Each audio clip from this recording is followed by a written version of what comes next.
Buenos días muchachos, vamos hoy a ver el primer ejercicio acerca de estructuras simétricas y seguimos con esto que es el tema número 5, el tema del método de las fuerzas. Vamos a ver, vemos que aquí tenemos una estructura que nos dicen de una vez que ella es simétrica y sus cargas antimétricas. Observamos que el eje de simetría pasa justo por el nodo D y es un eje paralelo al eje Y. ¿Qué ocurre entonces? ¿Cómo sabemos que las cargas son antimétricas? Pues, si recordamos, las cargas antimétricas son aquellas que con respecto al eje de simetría forman una imagen especular, pero con sentido contrario. Es decir, que si colocáramos un espejo aquí en el nodo D, paralelo al eje Y, íbamos a conseguir que las cargas que se van a generar en una mitad de estructura van a ser iguales, pero en sentido contrario. Es decir, los momentos y las fuerzas horizontales van en el mismo sentido y tienen el mismo punto de aplicación simétrico y la misma cantidad, la misma fuerza, el mismo valor, pero las fuerzas verticales van a tener sentidos contrarios. En este caso no tenemos cargas externas verticales, así que no lo observamos. Pero esto va a ocurrir también en las reacciones verticales que se generen. Vamos a verlo más adelante. ¿Cuál es el primer paso para analizar estructuras simétricas? Bueno, cuando nosotros tenemos estructuras que son simétricas, el primer paso es reconocer cuál es la simetría en las cargas, es decir, si las cargas son simétricas, son antimétricas o es un sistema de cargas cualquiera, y luego analizar cómo este sistema de cargas simétrico o antimétrico afecta a las reacciones en la estructura. En este caso vemos que nuestro sistema de cargas debe ser antimétrico o es antimétrico. Por lo tanto, las reacciones que forman parte del sistema de cargas también son antimétricas, lo que significa que deben tener un sentido como el que vemos en la imagen. Es decir, x1 debe tener primero la misma dirección y ser igual a x1 en A y A'. x2, como les decía, la reacción vertical debe tener la misma cantidad, el mismo punto de aplicación, en este caso A y A', pero sentidos contrarios. Y x3, que es la reacción de momento, debe tener mismo punto de aplicación, mismo valor y mismo sentido, es decir, antihorario.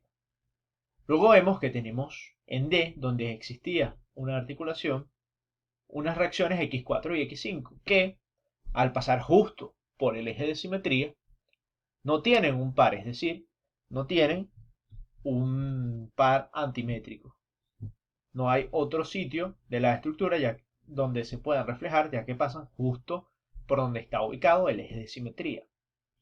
Ahora, ya que sabemos qué forma deben tener estas solicitaciones, lo que haremos es hacer el análisis dividiendo la estructura a partir de ese eje de simetría, para ver qué ocurre con una mitad de estructura. ¿Cuál mitad de estructura? Bueno, cualquiera de las dos mitades que dividen a partir del eje de simetría. Vamos a ver a qué me refiero. Nosotros dividimos aquí a nuestra estructura a partir del eje de simetría, es decir, este punto que está aquí es el nodo D. Y vamos a hacer el despiece de ese nodo, que al ser un nodo debe estar el equilibrio. Sabemos que para una mitad de estructura van a existir las reacciones x1, x2 y x3, y la fuerza horizontal de 1 tonelada y el momento de 2 toneladas.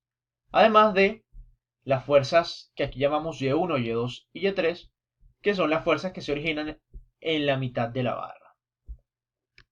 Entonces, esas fuerzas Y1, Y2 y Y3, al ser parte de un sistema de cargas antimétrico, deben también generarse en el otro extremo de la barra, es decir, en la otra mitad de la estructura, en este extremo.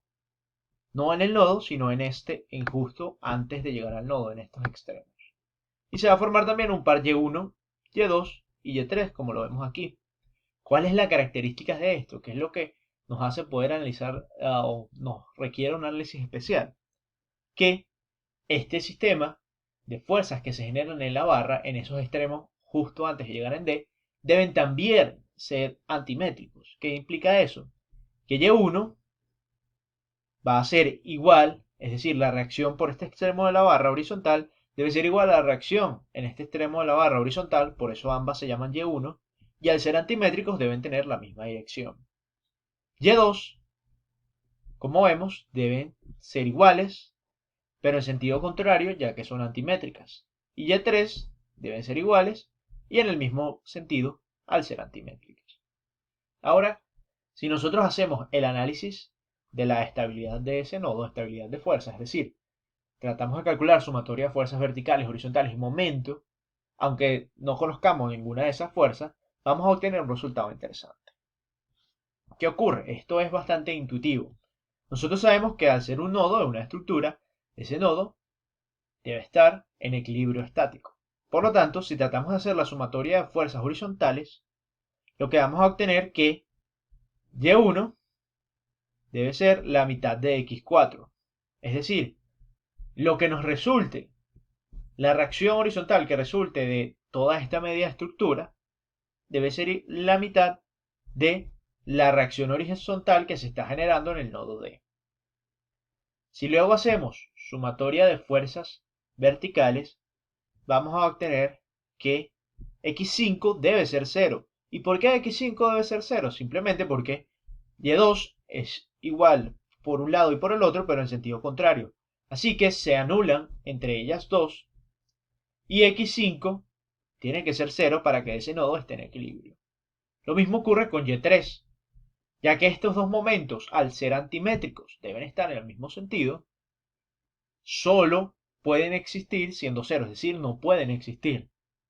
La única que puede pasar ahí es que el momento tenga que sí o sí ser 0 para que ese nodo esté en equilibrio, ya que si existe alguna componente de Y3, va a estar en desequilibrio de momentos. Haciendo este análisis nos damos cuenta que esta estructura que teníamos acá, primero, no va a tener una reacción X5. Sabemos ya de por sí que X5 va a ser 0. ¿Por qué? Por lo que acabo de decir que estos Y2 tienen que estar en sentido contrario al ser antimétricos. Luego, podemos calcular o podemos conocer X4 conociendo Y1, es decir, la reacción de toda esta media estructura. Y además sabemos que el momento justo en el centro de esta barra debe ser 0, ya que si no fuera 0, este nodo estaría en desequilibrio. El nodo D estaría desequilibrado. Sabiendo esto, podemos entonces simplificar nuestra estructura, reduciendo sus grados de hiperestaticidad al hacer la simplificación. Vamos a ver cómo queda esa simplificación. Sabemos primero que la reacción vertical X5 debería ser 0. Por lo tanto, podemos cambiar esa articulación a un patín. Y además, sabemos que el momento en el centro de la barra también debe ser 0. Por lo tanto, podemos colocar una articulación.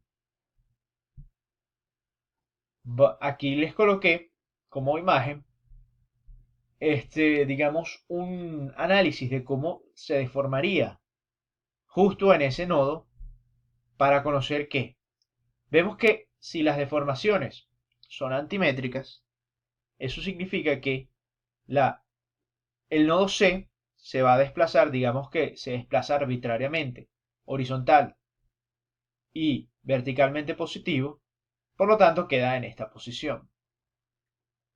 Al ser un sistema de cargas antimétrico en una estructura simétrica, el nodo C' se debe desplazar horizontalmente positivo y verticalmente negativo, contrario al desplazamiento vertical del nodo C, quedando en esta posición.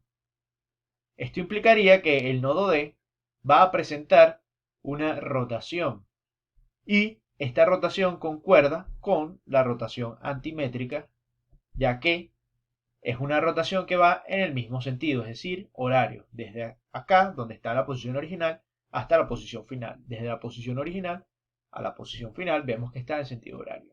Coloqué en verde un análisis que de a priori podía haber sido, digamos, lógico debido al sistema de cargas antimétrico, pero vemos que implicaría una deformación en el nodo D, el cual en la estructura real, al ser una junta rígida, no puede ocurrir.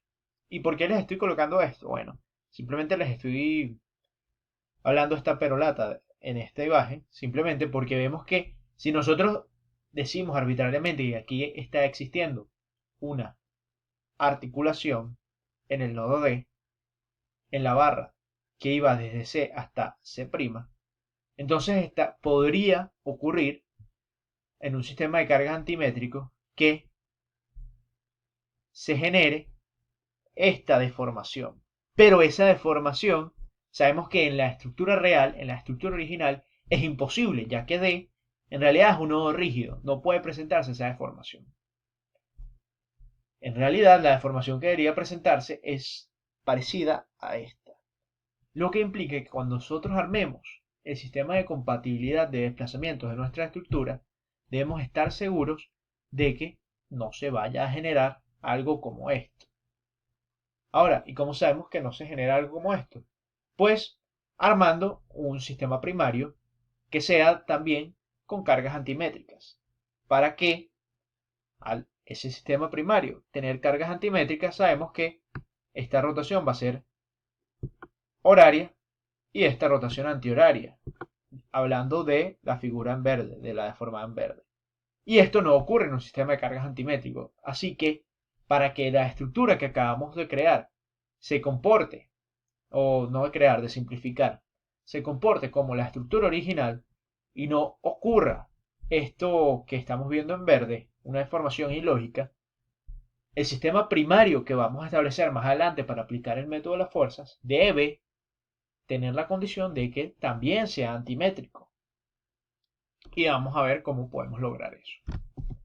Vamos entonces, ya que simplificamos nuestra estructura y recordando que vamos a crear un sistema primario que es con cargas antimétricas, a entonces calcular el paso número 1, los grados de hiperestaticidad. Bastante sencillo, no me detengo en esto, simplemente sabemos que existen 3 barras y 7 reacciones externas, por lo tanto 25 incógnitas. Luego sabemos que hay 7 nodos y 3 ecuaciones de condición internas, por lo tanto hay 24 ecuaciones. Y finalmente tenemos que los grados de hiperestaticidad son igual a 1. Si nosotros comparamos esto simplificado con la estructura original, vemos que este análisis nos permitió reducir a 2 los grados de hiperestaticidad en 2 los grados de hiperestaticidad de la estructura. Es decir, pasamos de tener una estructura hiperestática de tercer grado a una estructura hiperestática de 1 grado. Y esto simplemente sabiendo o reconociendo cómo se comporta la estructura. Es decir, aquí está la importancia en general de toda esta materia, que podemos simplificar el análisis de estructuras complejas a niveles más sencillos, simplemente conociendo, haciendo un análisis preliminar de cómo se comporta la estructura frente a diferentes cargas. En este caso, bastante obvio, ya que es una estructura simétrica con cargas antimétricas y sabemos perfectamente cómo se va a comportar. Y por eso es que nos permite hacer este análisis, esta simplificación. Pero en general, el objetivo de esta materia, más que ustedes aprendan a calcular estructuras a mano, que nadie calcula estructura a mano, es que ustedes puedan, que ustedes tengan la capacidad de simplificarse el cálculo o entender cómo se va a comportar su estructura, cómo se comportarán las reacciones de su estructura, los diagramas de momento, de solicitaciones, sin necesidad de hacer el análisis de todo el cálculo, sino más bien de un análisis consciente de cómo es el sistema de cargas, cómo es la estructura, su geometría y teniendo, digamos, estas consideraciones que aprenderán tanto teóricamente como prácticamente a lo largo que vemos la estructura. Es decir, para no molestarlos mucho, para no confundirlos, simplemente les estoy diciendo que el objetivo del curso no es que ustedes aprendan a calcular todos los métodos manuales de estructura, sino que ustedes puedan llegar a comprender cómo se va a comportar una estructura simplemente analizando sus cargas y su geometría. Obviamente no a nivel de precisión matemática, sino a un nivel general de comprensión. Vamos entonces al paso número 2, que es como siempre establecer un sistema primario. Y sabemos que ese sistema primario que vamos a establecer, para que este nodo aquí se comporte como la estructura original, va a ser un sistema. Primero nos tiene que quedar una estructura simétrica y va a ser un sistema con cargas antimétricas. Entonces vamos a ver qué creamos.